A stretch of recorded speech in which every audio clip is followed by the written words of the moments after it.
I was 9 years old the first time my sister told me I was lucky to have her. We were in the kitchen of our house in Barrie, Ontario, and I had just spilled a glass of orange juice across the counter.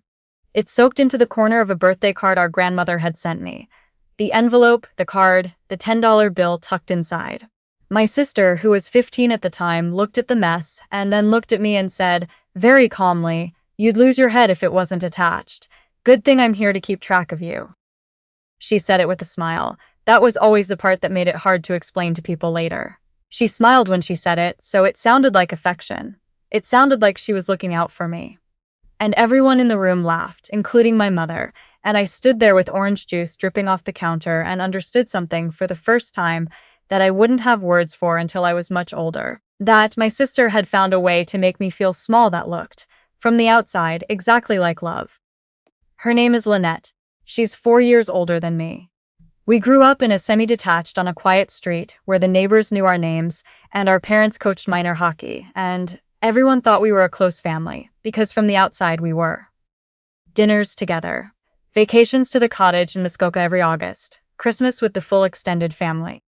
My sister and I shared a bathroom for 18 years, and I can count on one hand the number of times she complimented me without immediately following it up with a correction. I spent most of my childhood and early adulthood trying to earn her approval the way you try to catch light in your hands, reaching for something that kept sliding just out of reach. I got good grades. She noted that I studied too much and had no social life. I made friends. She mentioned to our mother that she'd heard my friends weren't the most serious people. I got into the nursing program at Georgian College, and she congratulated me with a warmth that lasted exactly 3 sentences before she said she'd always imagined I would aim for something more academic. By the time I was 27, I had mostly stopped trying, not in a dramatic way. There was no fight, no confrontation, no defining moment. I had just quietly accepted that my sister's version of me, scattered, a little naive, always in need of management, was not something I could argue my way out of. It was easier to maintain a polite distance and keep my real life somewhere she couldn't reach. Then I met my partner at a work fundraiser for the Barrie Food Bank on a Friday night in November. He was there because his construction company had donated materials to a local shelter rebuild. I was there because one of my colleagues had extra tickets and didn't want to go alone.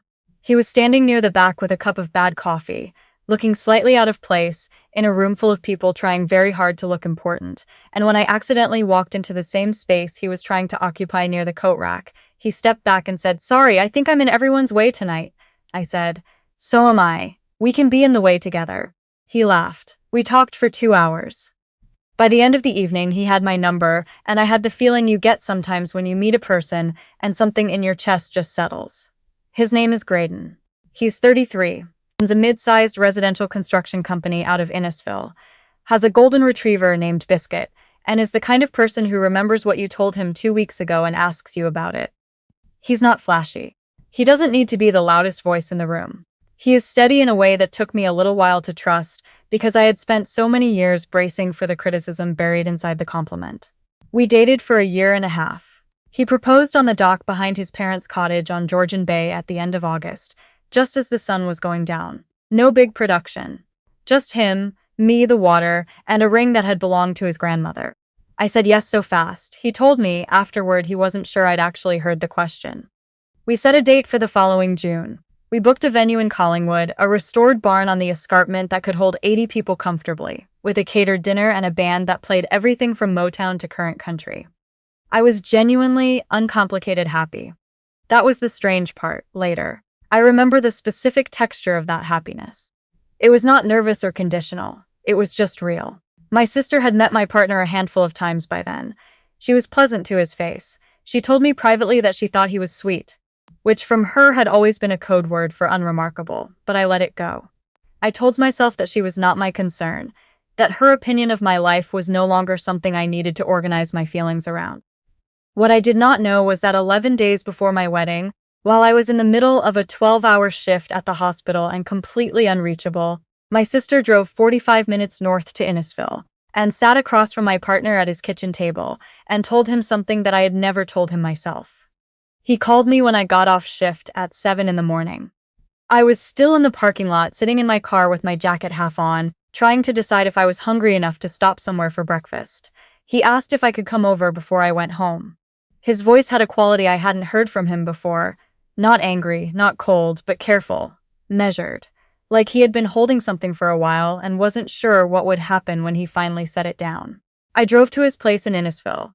It took 40 minutes. The whole way there I ran through scenarios in my head: work stress, family issue, something with the wedding logistics. But the thing I landed on kept being nothing, because he was Graydon, and Graydon didn't do things without reason.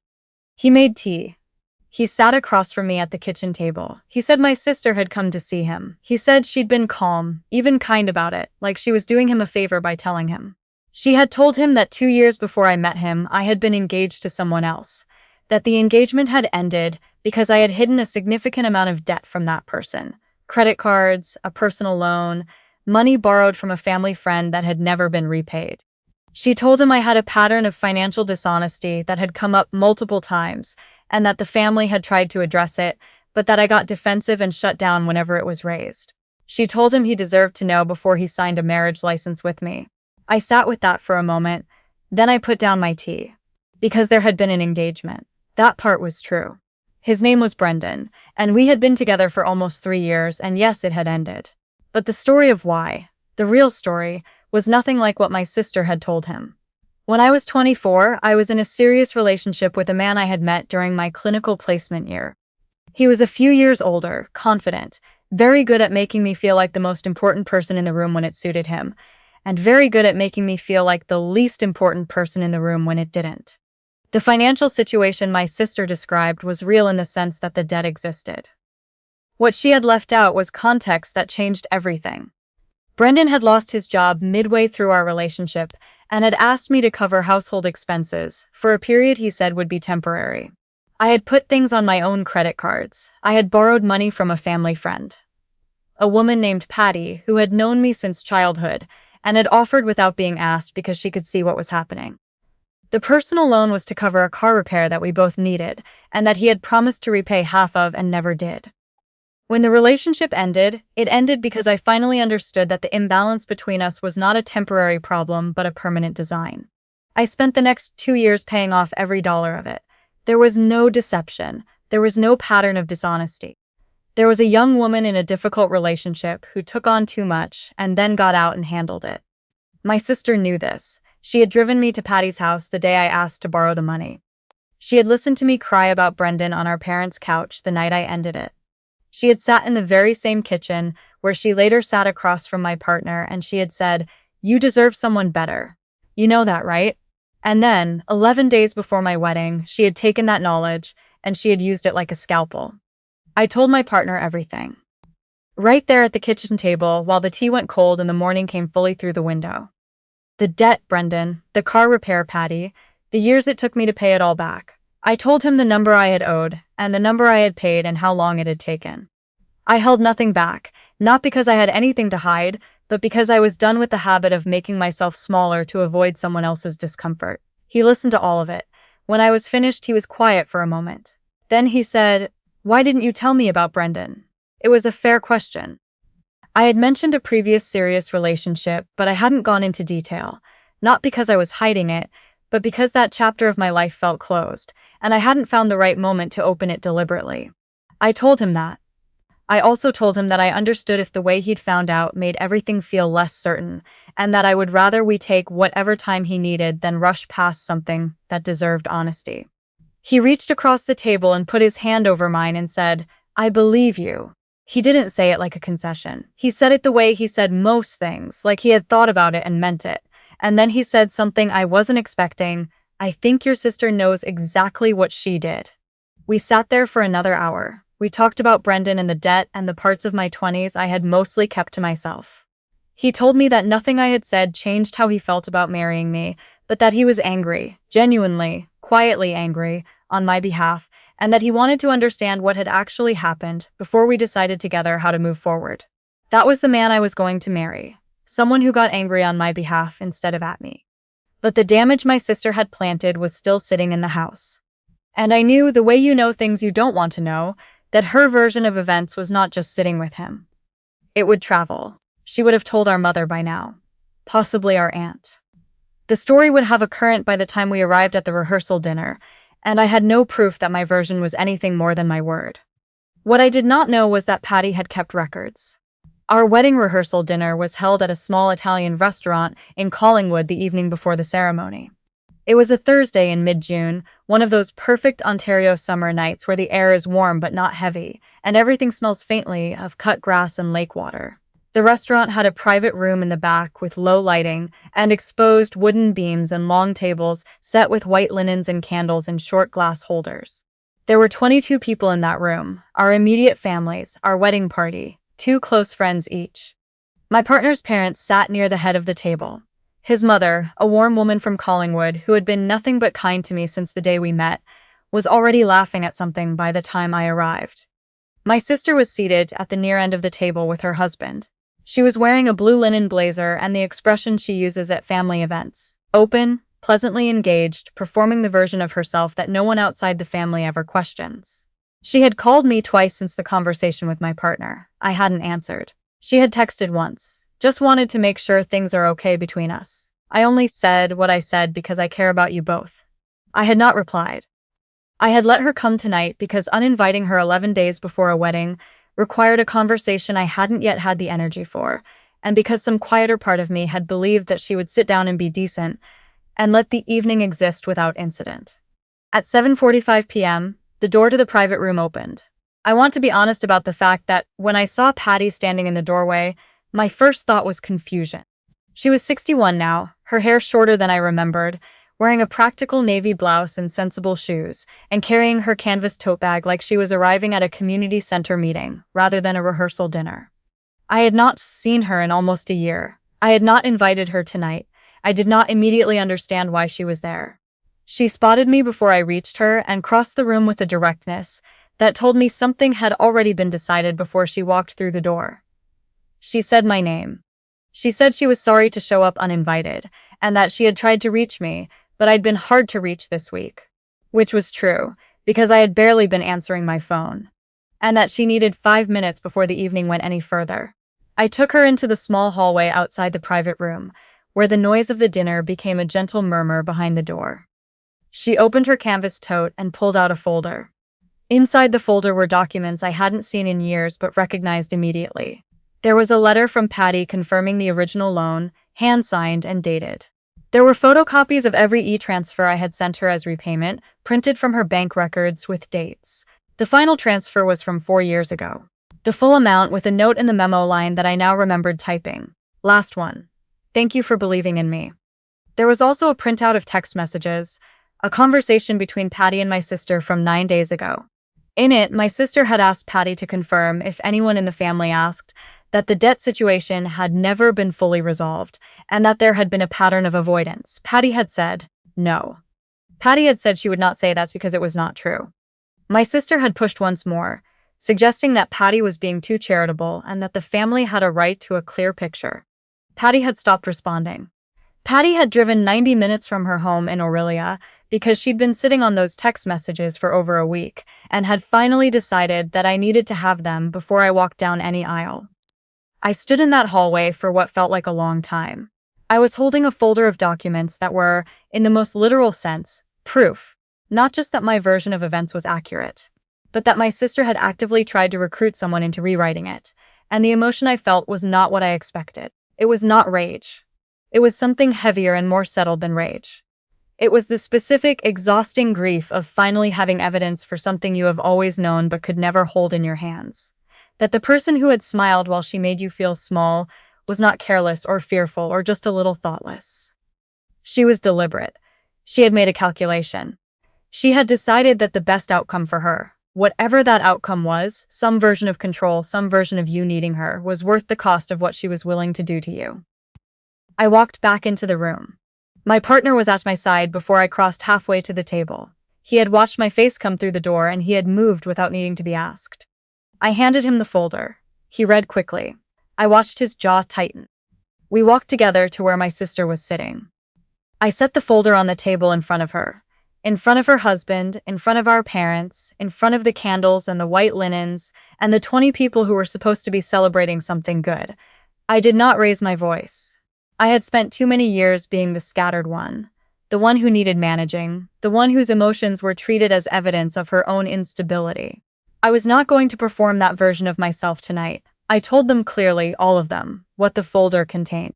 I read aloud from the bank records. I read aloud from the text messages. My sister's name was in those texts. My sister's words.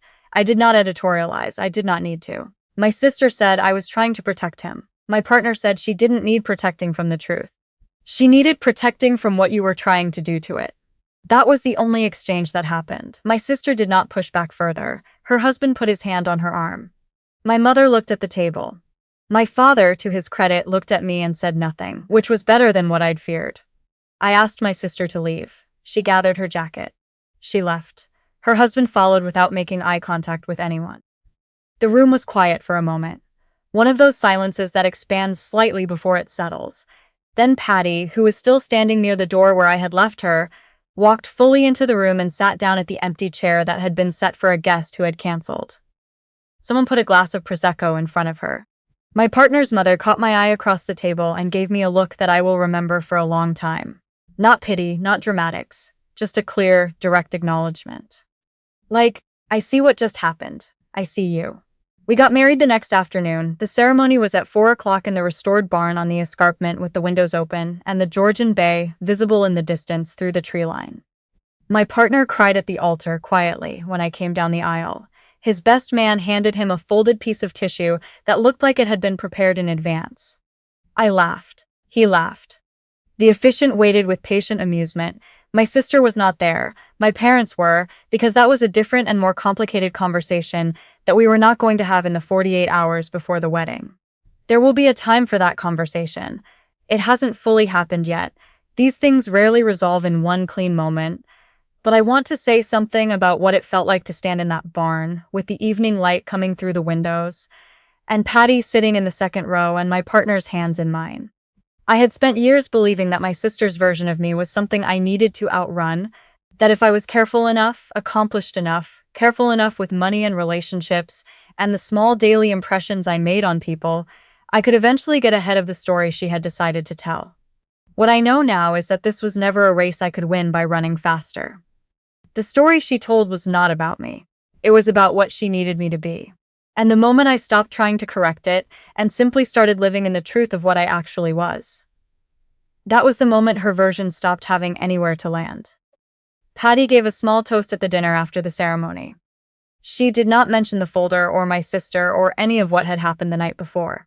She said only that she had known me since I was a child, and that she had watched me handle hard things with more grace than most people twice my age, and that she was glad she had driven 90 minutes to be in that room. I didn't trust myself to respond without crying, so I just raised my glass. There is a particular kind of strength that doesn't look like strength from the outside. It doesn't shout. It doesn't make demands. It doesn't perform its own conviction. It just holds its ground quietly, for as long as it takes, until the people who mistook its stillness for weakness finally have to reckon with what they were actually looking at.